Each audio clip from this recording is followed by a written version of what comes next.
Okay, hello everybody and welcome on back. I love that. I love how I've been saving my videos, the title as the actual timestamp. Now, granted, that is a little bit revealing, so you can tell exactly when I made my videos if you really want to get that, you know, in depth with detail. But you also don't know if I changed the date, the actual title. The original could be said something else. Now, granted, there's also, I believe, a timestamp down to the so that could be, it could be used to tell like when you're home, when you're away, stuff like that, dangerous things. However, unless you had people watching your house or police friends or the notion or the understanding that traffic cameras capture all activity. So really, like in this day and age, if you're gonna try to steal from somebody, you're gonna get caught. Like, it's just a fact. I mean, besides there's like DNA evidence, there's people talk. Like, I mean, you think that people are your friend? Nah, they'll talk. So, and they might not even know it. They might have accidentally said something in a text message, which, by the way, post 9/11, the U.S. government sees everything. So, it's scary. It is George Orwell. It's 1980 or whatever. Oh no, that's the Dirt Nasty song. Ha, just kidding. No, don't do that. Anyways, plants. So this is the wood. So I'd say this is more like wood useful parts of the tree. And this is still useful, but miscellaneous. And sometimes I put saplings in with the wood so I can grow more, but actually as I say that, let's go ahead and do that.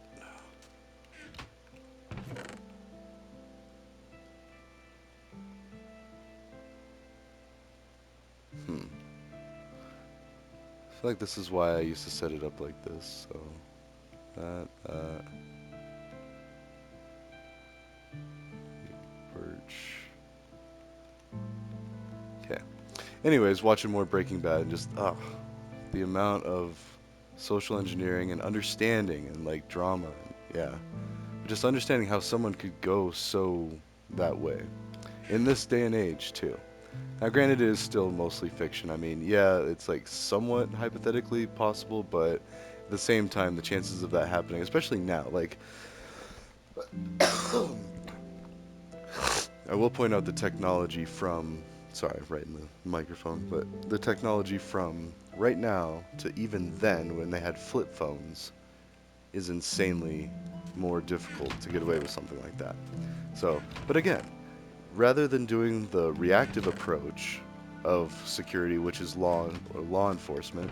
So when you're enforcing the laws, like, oh wait, they broke the law. Like, how did it come to this? Now we got to do this and whatever.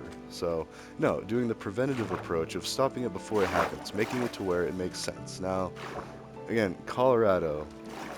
I'm sorry, we get it. We're up here at this elevation, and maybe I don't know. Maybe it just helped us think a little better. Maybe the easy access to snowboarding helped lodge some things loose, or whatever. Or maybe legalizing cannabis, or legalizing mushrooms, or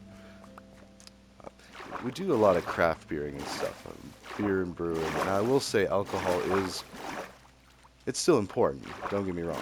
And when celebrated responsibly, or celebrated with responsibly, an actual that's definitely one of those easier heard than understood.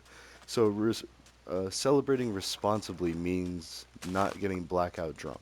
Like if you can still remember your night and had a got home safely, didn't get into a fist fight or something, like then congratulations, you celebrated responsibly. Now, if you did like just try to start a fight, try to cheat on your significant other, or sorry, this Oasis is getting dark, but to understand why criminal behavior happens, like to remove and that's part of like verbal judo. Now that's a good book that you should check out. Go check it out. I can't really teach too much of that because, well, one, I haven't even read the book because partly out of fear of being called in copyright. So there, I said the name, and then the actual concept of it is to direct. Um, let's kill him. I don't even know why I feel like one's better to do than the other. I mean, it's all. There we go. Ooh, some little cave or pathway.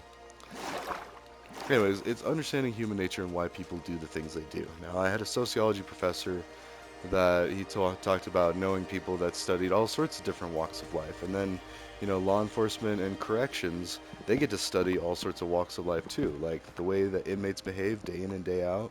Like, you don't think some of that is kind of understood?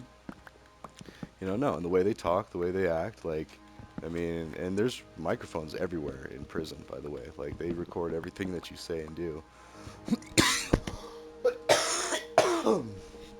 Sorry, not to sound gleeful about that, but I'm just saying, like, it makes perfect sense that human behavior has been studied so finely under a microscope that, I don't know, and all it takes is the spark of communication to where it's understood, like, wait, oh, that's a person. Ooh, if that can happen to them, that can happen to me. Oh, no, certainly, surely it can't happen to me. Oh, yes, it can. And don't call me Shirley. Because anyone in the right circumstance or situation is prone to make the same mistakes of other people. I mean,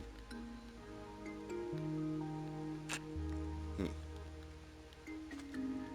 Sorry, trying to think of a different way to, like, put that.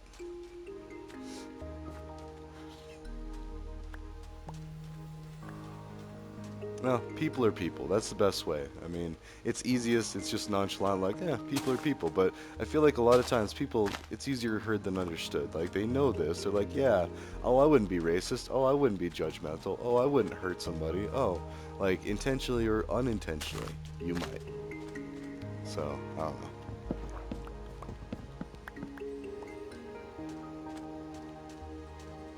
Hmm. Yeah.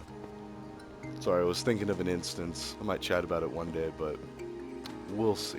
All right, so what are we even trying to do here? We're doing another 30 to more clearly define the concept. So I started talking about the different things that I've been working on, kind of like a master's thesis, although I'm not officially working towards a master's degree, but I figure if I figured out enough stuff, I still want to officially go back and take classes to get like an official accredited master's, but one day. It takes a lot of money and a lot of time. At the time, I'm not too worried about, and the money thing, I'm not even too worried about in the future. Like, probably not the near future because I'm still recovering from a lot of education, like almost 2 degrees worth of like college, basically. So, and paid out the nose already, like, and still down pretty good. So I don't know, but I mean that's why I got all excited with the Biden thing because like as a Pell Grant recipient, I would have been forgiven like pretty much the rest of the loans that I have to pay back now. So it means I would be free to move forward with my life. Now it doesn't mean that I'm getting away with something. Like, education really shouldn't be that expensive. It shouldn't cost. I think mine was about 10,000 per year. I think it was, well, no, sorry, it was more like 7 to 8, and then by the end of it, I think it got up to like 9 or 10, honestly, and then maybe even like 11 at the end there. And so, start calculating that up. I've worked a lot in my life, paid a lot. Actually, no, I say that, but that might be a little boasting. I don't know how much my parents helped me versus how much I've paid versus how much was interest versus how much, I don't know. Like, the whole thing's a mess, and to understand it, you almost need a degree in finance just to understand it. I have a minor in business administration, and I still don't understand it. I could, if I took the time to sit there and puzzle it out, I could. And actually, I guess I am pretty close to it. There's different loans with different amounts of interest. Um, there's one type of interest and then another type of interest, and I don't know, it's not pleasant. It's not something that I would like to take time out of my day to figure out. There's much more interesting things, like computer programming. All right. So what is our goal? Well, we really should build something. I started to build a wall, and then I kind of just like keep doing things. We don't even have a bed. We don't have to. Ooh, that's right. We have resources now. We can get. Oops, that one wasn't ready. This one was. Oops. Oh, we still need another sheep though. Do not think about that. But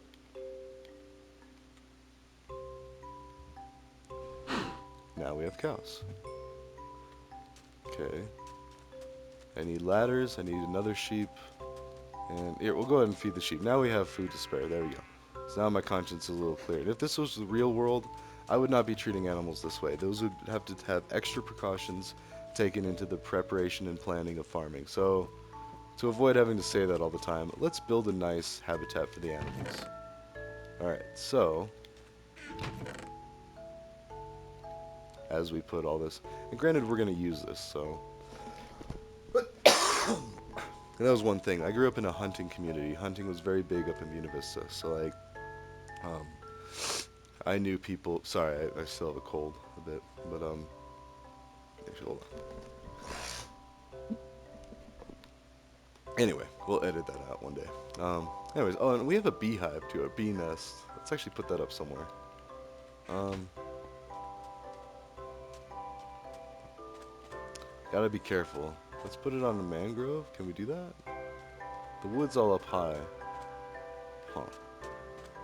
That one's still not growing. I wonder if it will. I mean, in theory, it should, because if it's not dependent on water. But then again, maybe there's something to where it has to have, like, one, but I don't know. We'll see. In fact, you know what? Yes, we will figure out a place for the beehive, but first...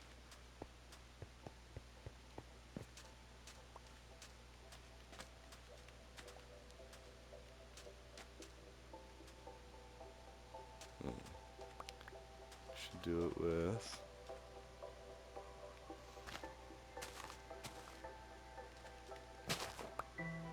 One, two, three, four.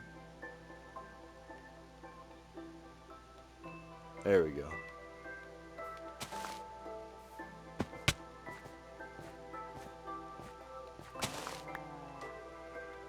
Well, there's a little light controller drift. Whoops. Pushing all the wrong buttons here. And now I only look slightly less creepy. Like, look at my character, because I got the red rose eyes. It's like an inverse of the character that I did have. Anyways. 2, 3, 4. People that haven't been watching the earlier episodes are going to be like, what is he talking about?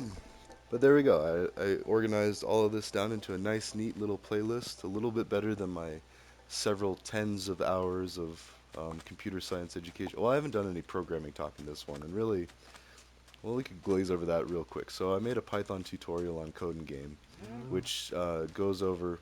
yeah? Oh, that's right, we're making them the habitat. So to teach the basic beginner concepts of Python programming. Now, I'm no expert, and I have a degree, but I also have some sticks. Alright, by that I mean I'm going to take that, keep one stack, switch it to this. There we go. Put those back. Alright, so now the whole point of that is then I can actually get in and out of there without releasing the animals. So, anyways, computer programming. So, I did tutor some of my friends in college for like the first like 3 years worth. So, anyways, it doesn't matter. I mean, anybody can learn, anybody can teach. The point is, well, education should be readily available for everybody. And I love the open source community and idea. Oh, no. Oops. I forgot. This is... Huh.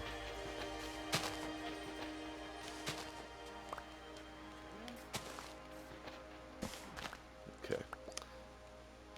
See? Sheep's gonna escape. Alright, so now...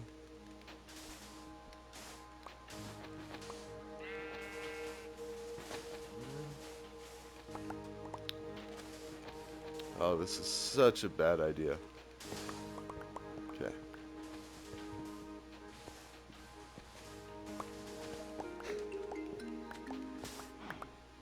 Okay.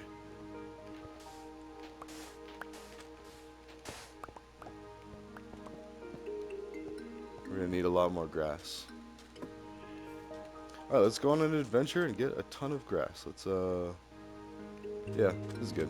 So, anyways, computer science, programming Python, coding game, there's a free tutorial. And that's just one of many. There's a lot of them on there. It's a whole community of people, because it's a good thing for you to know what you're doing. Now, granted, it does kind of take the money away from educators like professors and people that work at colleges and universities a little bit, but they're adapting, they're transforming education, they're reacting. Like, in fact, CSU, my old university, started doing boot camps on top of their 4-year degrees and 5-year degrees. Like, and they're pretty honest about it. Like, sometimes degrees are saying, like, most likely this is going to be 5 years. Um, and depending on your prerequisites and what you've already done in high school. Now, the ridiculous thing is well, I think I had 33 credits of community college total. I know I like to say that a lot, but I think I had 12 credits before going to college. Because I did stats, I did speech, I did English composition, I did Western Civ, I did music appreciation, but I don't think I got the credit for it. I think I failed that one out. I just really did not do good in that class. But yeah, this is just in high school. So, because we didn't have a senior English program. I was just thinking about it. I was like, I hope there's no like hole or anything or chasm. All right. So to prevent that, well, first it'd be, I don't know, just be careful with where you're harvesting. But if you're worried, you can do that. But then it's like, you don't know what I cut and what. Oh, interesting.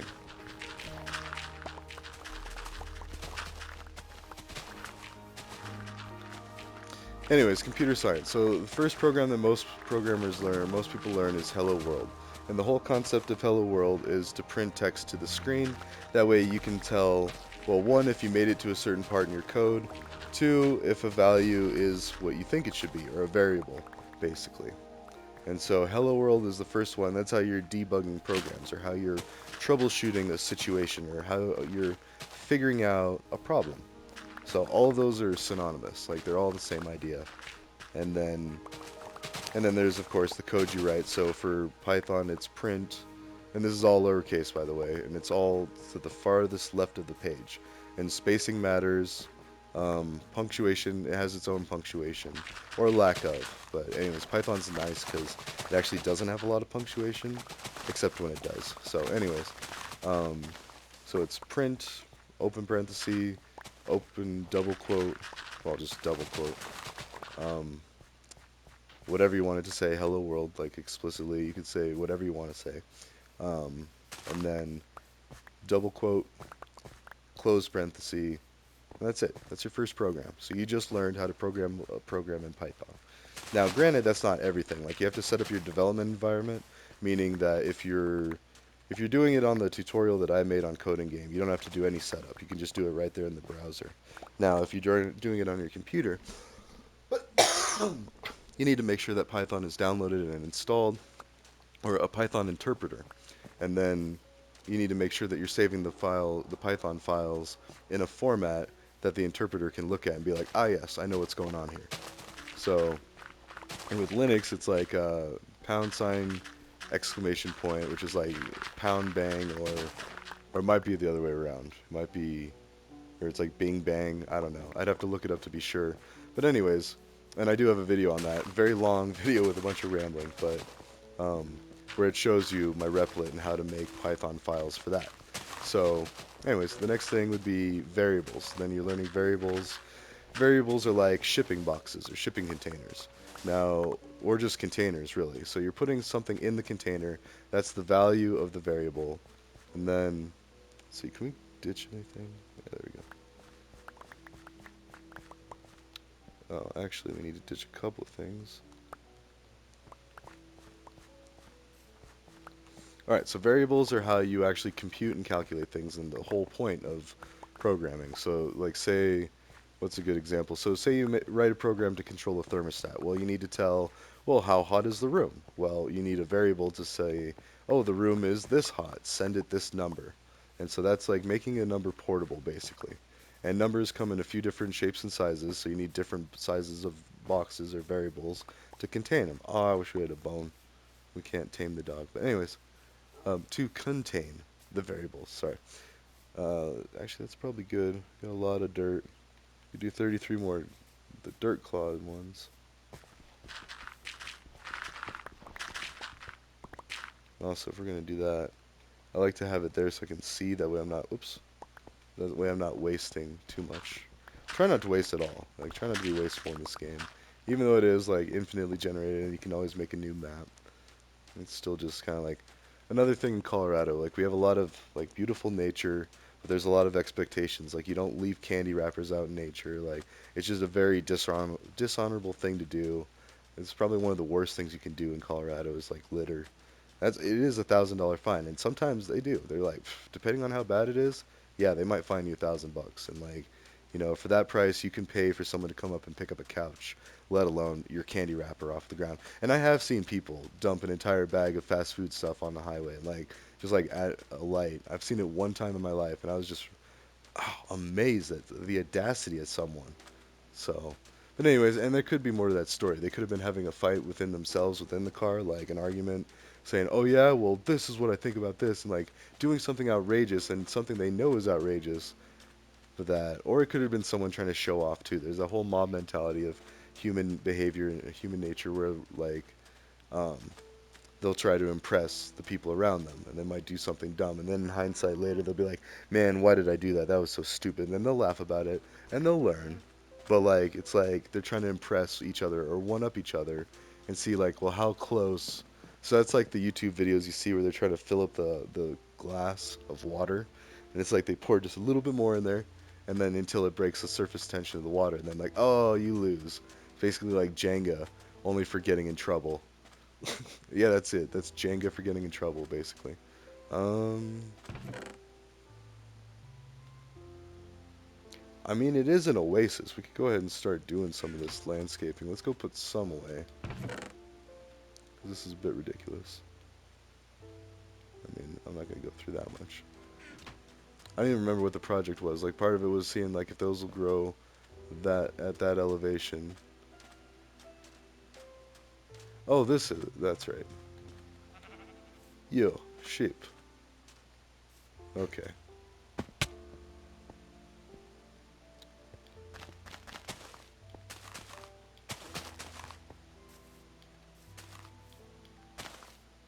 Okay. That's all you get for now. Oh, no. Almost got out. You sly poots. Whoops. Oh, whoops. I accidentally kill it. Like, no, sorry. I was not intentional any of that. Okay. Do not hit animals. Do not abuse animals. I don't try to do that. That would seem like it. Had you not heard what I was saying, if this video didn't have any audio, someone could remix that. Like, oh my gosh, he's a sheep beater. Anyways, that's playing devil's advocate. That's poking holes in things. But anyways, programming. There's like 15 pages on that guide for beginner concepts. So that's just beginner concepts. So it goes hello world, variables, and the hello world is like print statements, variables, um, loops. So a lot of times in programming, you want to do the same thing, like pretty much the same exact thing, only multiple times. Like, or I want to gather 64 blocks of this, and then 4 more blocks of this, or whatever. If you want to program a computer to do stuff like that, or store this much data, move this data, find this data, whatever, calculate data, anything. And through that, you can do, well, video games, everything we do tech with, stock market, order supplies, order your groceries, drive your car, anything. Like, if it's, yeah, sorry. It's getting a little ahead of myself. So the dirt was really for the sheep, but we need to find another sheep. For that, we need this. Sorry, kind of walking back the breadcrumbs of what I was thinking. So, because we want a whole bunch of sheep, so we gotta find at least one more. And then, depending on how good our crop is, we can have a lot more sheep. So, anyways, back to programming. So loops. In Python, it's a for loop is FOR, all lowercase, and all furthest most to the left. No spaces, no tabs. So in Python, a tab and a space is how you keep sections of code together. And a for loop, you would still need indentation for the body of the loop, but the declaration line, the first line, is just the letters FOR and then space, the name of it. Oh wait, no. It's DEF. Now we're getting into functions. Sorry, hold on. And actually, now I can't remember which one was next after variables. Functions or loops. They're pretty much like equal level. So a function is a group of code that you can use over and over. So if you don't want to keep writing the same thing, because when you're writing code, it's like a story. Like if I wanted this game to run, then I would want how to describe anything, like harvesting a piece of wood.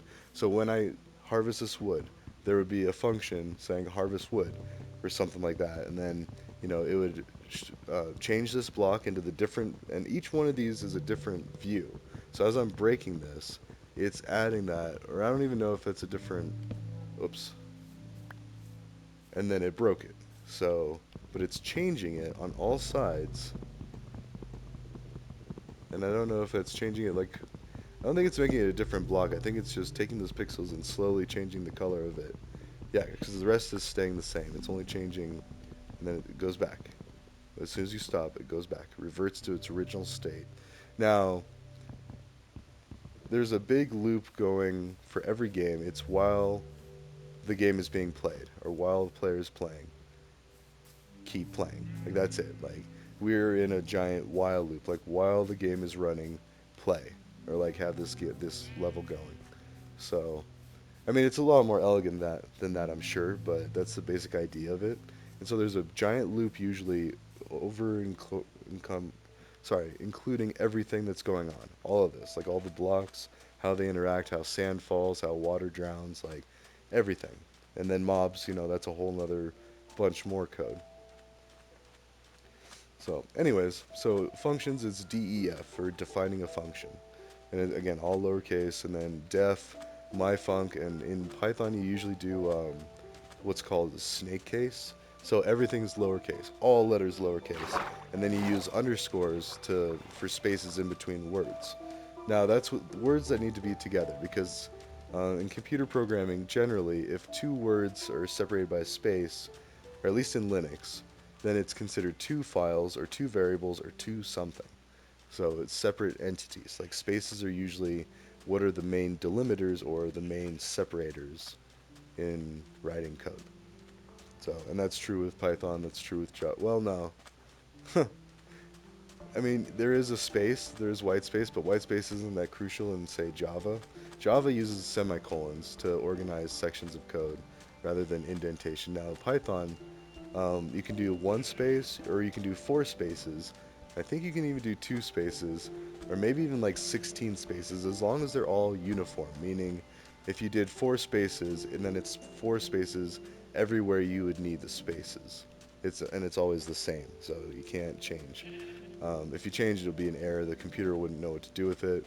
I think like the interpreter is just like, okay, if it's X amount of spaces, then once it sees an amount of spaces, then it like sets that as like a global variable within the interpreter of like, okay, this is how much each space is going to be considered. So, and now all of these things that I'm describing, that's like the whole concept of a compiler. And compilers for like compiled code, they'll put all the code together in like a binary, only zeros and ones. Although usually when we see it, it's represented by all sorts of crazy um, variables or like ASCII art, basically. Oh, okay, that is still more than two high. And you as well. Now let's get whoops, that one get one? Okay, so now it's a 50-50 chance to get a black sheep or a white sheep. And so now what we can do is you can color sheep. Oh, alright, so we did, and is that actually close to the 30? Kinda. I still had to take some time to delete an old one. What is this? What is that? Okay, cool. Just had to check something. Alright, but that's the end of this one. So if you want, I'll throw the link to my uh, coding tutorial in the description, I believe, and then I think that's what I'm going to do. No guarantees, though. We'll see. Because I don't know, like, I'll put... Actually, yeah, I might just go ahead and put a description on all of these Oasis things. That way, anyone coming into any part of it, you can come for the Minecraft, stay for the computer science, or the cybersecurity, or whatever. I'll put a link to I was using Jamboards, but Google is discontinuing Jamboards, so I'm kind of sad about that. But there are other ways to do it. There's Google Docs, and I could do that from my public-facing Gmail. Part of being careful, at least somewhat careful, is I try to hide some layers of obscurity. Like I have a public-facing email linked to my YouTube, so everyone that's been emailing it, first off, I haven't been seeing any of it because I haven't been checking it. But even if I do, it's all spam considered unless I am actually actively looking for something. So, or I screen it as such. I treat it as such. So, anyways, and that's 30 minutes, but that's also a part of a zero trust mindset. And that's just what you have to do when working with tech. You have to trust that it could be coming from a malicious actor, or it could be a mistake too. It could be like a worm that someone tried to make and escaped. That's how one of the famous worms actually happened back in the day. So, anyways, I'll leave you with that. Ta ta for now. Have a good night if I don't see you again. I'll see you in the next one whenever that is. Ta ta.